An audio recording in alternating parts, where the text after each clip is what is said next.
another big game was Elden Ring. Elden They Ring finally was showed some gameplay. with the horse. With the horse. So I was actually a bit disappointed at first because the gameplay just looked like Dark Souls 4 with a horse. With the horse, yeah. Because it had the same kind of similar looking monsters.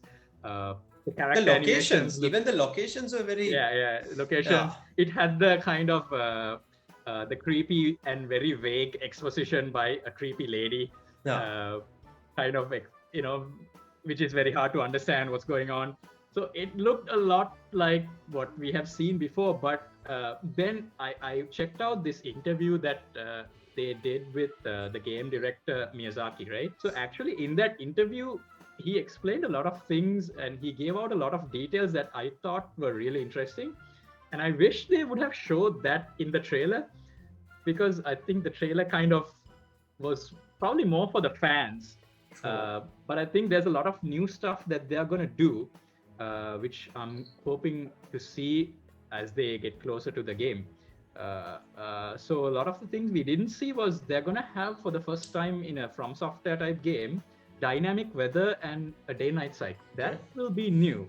Now, because these Dark Souls games have always looked really cool, the atmosphere and the design of it, but they have always been very static. So it'll be interesting to see how, these dynamic elements will play into it. And he also revealed that the characters will play a little bit more of a role, where the NPCs that you meet will, they'll add more to the drama than they have in the past. Because I think George R.R. Martin's influence kind of comes here, because he wrote a lot of backstory and lore for some of these characters. So there will be, you're still gonna figure out the story on your own, because that's really what makes a From Software game a From Software game. You're supposed to figure it out on your own. So they're not going to change that. They were very adamant about that. But he has said that it will be more accessible. So it'll be easy.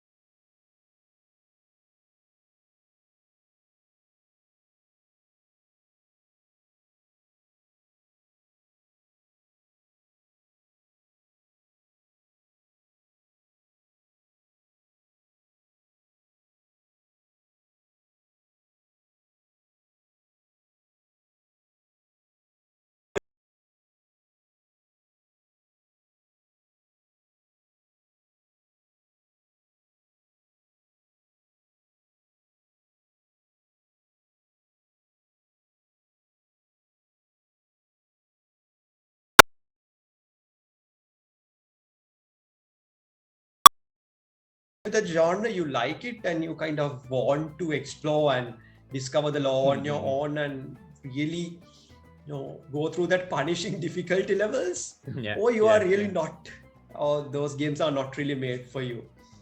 I have been playing Dark Souls 3 and oh man, it's like punishing, but it's in a good way, like because when you do figure things out, you actually feel very clever. I figured that out, how to do something. But it's not something you can relax and just casually play. You have to be like fully focused on doing it, and so but having played Dark Souls 3, I also know that I don't want to play another game that is exactly like that, because it's a game that asks a lot from you. You need to invest a bit of time and kind of be kind of fully focused and doing it. So I don't want to play a game that's too similar to Dark Souls 3. So which is why initially I was a bit disappointed with the trailer, but there are good things that I've heard about it. So especially through that interview, and there was a lot of stuff that they are doing again, like stuff like the torch mechanic. I don't know if you saw like a character holding a torch. So that was something they were supposed to do in Dark Souls 2, where certain areas would have to be illuminated by an actual torch, so light and dark kind of as a gameplay mechanic, which they couldn't pull it off because they had some issues with the engine or something. But now it seems like they're finally pulling it off. That is going to be new. They're going to have larger, more open areas, and the horse, of course, is new. Of course, not a big deal, but And of course, they are bringing some stealth from Sekiro. That was something they introduced in that. And I think you can now bring back the spirits of fallen enemies to fight alongside you. That's sort of... Which is a new mechanic, right? It sounds very interesting. Sort of new. It's, I mean, they've had like summoning other spirits and stuff, but you might have more options, I'm guessing. You know, after you kill something, you'll be able to bring it as something that fights alongside you. So, you know, and they're doing, and now, you know, fans have pointed out now, you know, they like Dark Souls to be Dark Souls. They don't want, you know, it to change too much, because it's actually, you know, and actually I agree with that. They shouldn't try to be like every other open world game. They should do what they do. Because they are really good at it, and it's nice to have that as its own thing. But it'll be interesting to see how they introduce all these new, you know, dynamic elements and see what they do. I mean, so Plague Tale is getting a sequel. Yeah. That is a very small trailer. That is a very small trailer. It's more of a tease of sorts, right? But I'm looking forward to it. I'm like, I still have to play the first game. It's on my wish list. The game is even the first one for me. It's on my wish list. But I've been hearing a lot of good things from the people who actually played the game, and they say that it's good. It's a good experience, right? The narrative, the graphics, the graphics look good, and the story is supposed to be really good. Yeah. So that's something I'm looking out for. Actually, we saw some gameplay from the Sherlock Holmes game. From Frogwares. Chapter 1. I was a big fan of their earlier game, Sinking City, the Lovecraftian game. So this looks like they're kind of, you know, improving on certain things like the open world aspect of it. Like they're saying it's going to be smaller than Sinking City. So it's probably a good thing. They'll be able to focus a bit more, because that game was janky as hell.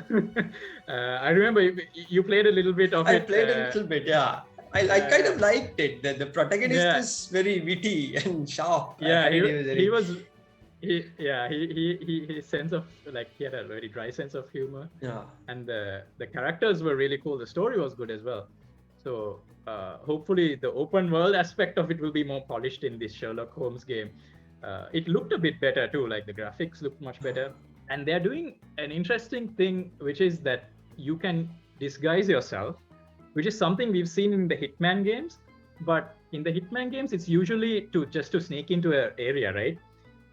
In this game, they're kind of taking it to the next step where you can actually interact with characters. So if you go as Sherlock Holmes, the characters may not give you all the answers.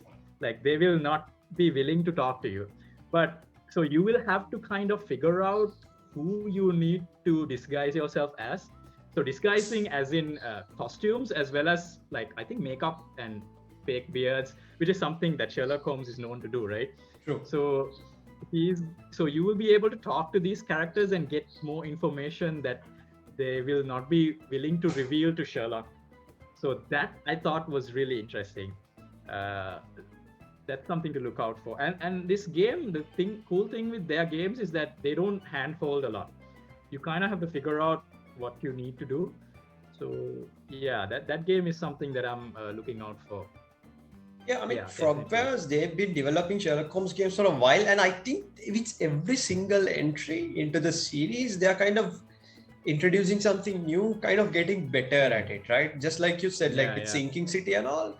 I mean, although it's not a Sherlock Holmes game, they have kind of like tried to introduce a lot of new mechanics into it. And even in the previous Sherlock Holmes games, some were not really polished, but they were fun to play. I mean, that sense of exploration, when you actually get something right and you go through a puzzle, that is very satisfying, right? So and it's not a AAA studio, so it's good to see that they keep going, you know, like there's something you mentioned to me which was Steel Rising. Steel Rising. Yeah. That had a very different take on the whole robot uprising thing, right? I mean, the machines are coming thing. Yeah, and it's apparently set during the French Revolution or something. Yes, that's the other thing about it. Like the setting is quite unique. Yeah. Yes. There's not much to see about it, but the whole the clockwork kind of soldiers and type of yeah. Might be cool. I mean, the trailer was not really focused on gameplay. It just wanted to introduce the setting and the world and everything. Yeah. I'm guessing it's more of an announcement, right? It was an announcement. Probably, yeah. Don't really know what to make of it yet.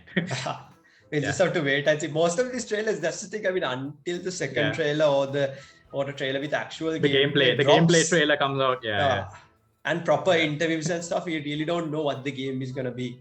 All right, so yeah. I also want to talk about Trek to Yumi. That was. I mean, when I watched the trailer, the first thing that came to my mind was all the Kurosawa movies, right? And I was right. I mean, everyone on that particular YouTube video and like other places, they were talking about it. They were like saying, okay, this game has a major Kurosawa vibe to it. I mean, the color... Like the 2D version of Ghost of Tsushima. Ghost of Tsushima. I mean, but even more, colors actually help to build the whole atmosphere, right? The black and white dynamic. And a lot of like artifacts and film grain and yeah. I mean, we'll have to see. I mean, again, that's a bit of gameplay and some cinematic stuff. So we'll just have to wait and see how the game is actually gonna be. Oh yeah, did you see the trailer for Conway Disappearance at Dahlia? Yeah, I saw. It's a detective game, right? Yeah. But I mean, I when I watched it, I realized this is very similar to Alfred Hitchcock's Rear Window. I mean, where there's this person who's like in his room and all, who's observing through his binoculars, and that's the whole vibe the game gives out. So the whole concept is that you're going to be solving this thing from one location. One location. Right? I mean, you're looking through the window and you're in a wheelchair, like right? You're in a wheelchair, so you're confined to one area. Yeah. There was a sort of a 2D Metroid game. Yes, the Metroid that got fans going, like the Nintendo fans. They were like going mad after that. I mean, I think a lot of people were still expecting to see Metroid Prime 4. Yeah, but that's probably not gonna show up for a while, because they had to scrap it or something. When I looked it up, like they started it, but then they had to kind of stop it and restart it back in 2019. We are getting a 2D game meanwhile. Yeah, I mean, it's good. I'm pretty sure this will be like really good on a handheld device, like the Switch or Switch, something like that. Yeah. So that'll be good. Yeah. And I think they showed Breath of the Wild too. Breath of the Wild trailer. I mean, they still have not given it a proper subtitle, as in what it's going to be, whether it's Breath of the Wild 2 or something. But the trailer is it's very similar to the first one, right? Mm-hmm. I mean, you can't expect too much because it's still on the Switch. It's not on still the same hardware. Like you can't. It's the same hardware. It's not going to radically be different. Yeah, I mean, Nintendo has always been like that when it comes to their hardware, like whether it's their mainline console or whether it's their handheld device, which is like hot at the moment, the current generation stuff. Yeah. It's actually one of the best-selling consoles. Yeah, that was the Wii. Yeah. That was the Wii, and the Switch. Now the Switch is... Yeah, I'm talking about the Switch. Yeah, it's actually one of the best-selling consoles right now. Nintendo has always been this very family-oriented company where it's like make stuff accessible for everyone. What really got me into Nintendo stuff was Mario Kart, not the mainline Mario DS, but Mario Kart. Like even when I bought a Switch, it was mainly because of Mario Kart 8 Deluxe. Because it's absolutely amazing as an arcade card game. It's fun, it's frantic, and it's like the graphics are good, the sounds, everything like adds up to make this perfect card game. The Guardians of the Galaxy. Oh yeah, it was a big one. I'm sure that must have like been right up your alley, right? Guardians of the Galaxy. Here's the thing, right? What I saw was, now you're going to be playing as Star-Lord. Yeah. Right? And I kind of feel like now they've done this interesting thing that I didn't expect, where you have dialogue options. You can give orders to the other characters. And I'm wondering that was a bad choice, because the thing is, Star-Lord is a guy who's supposed to have his own sort of personality. And when you try to make choices, I feel like it's not the point of Star-Lord. Because I saw one thing where Drax asks to whether to throw rocket over the chasm, right? And so you get to choose whether to tell Drax not to do it or to do it. But I feel like for Star-Lord, that's a yes. That's definitely it's a do, right? So what's the point of having that other option? I feel like Star-Lord is a guy who should have his own sort of personality, and I feel like this is a game mechanic that makes sense for Deus Ex, right? Because and I see why that, because Eidos Montreal, who's making the Guardians game, made Deus Ex, so I see where the dialogue thing is coming from, but I wonder if it makes sense in Guardians, and I kind of felt like Star-Lord didn't have much of a personality. He was sort of a blank, kind of a generic, is it? Guy. Yeah, he felt too generic, and I feel like that's because of this dialogue option, where you get to make the dialogue options. And I wonder whether that's necessary in a Guardians game. I mean, why can't Star-Lord just be Star-Lord, right? The whole dialogue choice thing, it's kind of like an illusion of choice, right? I mean, yeah, it's like the game is giving you a choice of this or do that. Yeah. But yeah, but if you think, what would Star-Lord do? Yeah, what would Star-Lord do? And there is no choice there. You want to throw rocket. That should be what, right? Because, I mean, the way I think of Star-Lord is mostly what I saw from the movies with Chris Pratt's character. So I kind of feel like, it's kind of an odd choice to have. But it might be a fun game. I mean, Rocket and Drax and all these characters interacting looks a lot of fun. But Star-Lord feels like a little generic. So that was my kind of, I felt off about it.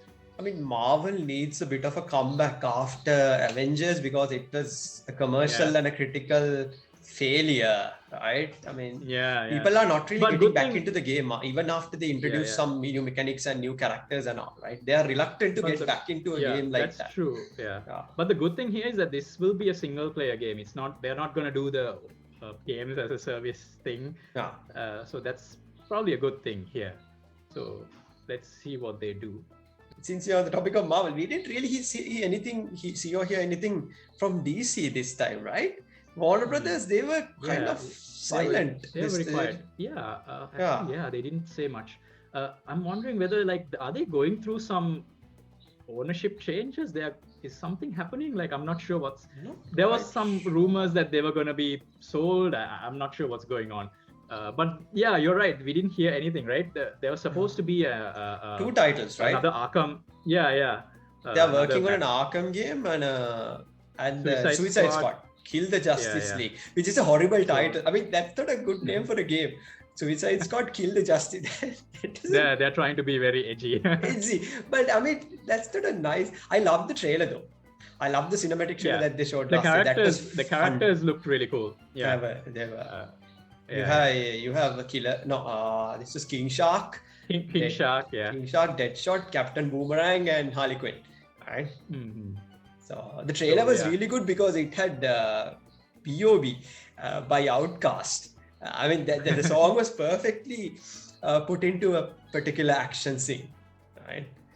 Yeah, but again, something that we didn't see this year, not much news. Yeah, Warner Brothers. And Warner Brothers again, nothing big. I guess they don't really have much to reveal. I guess. Maybe There's no point doing a show.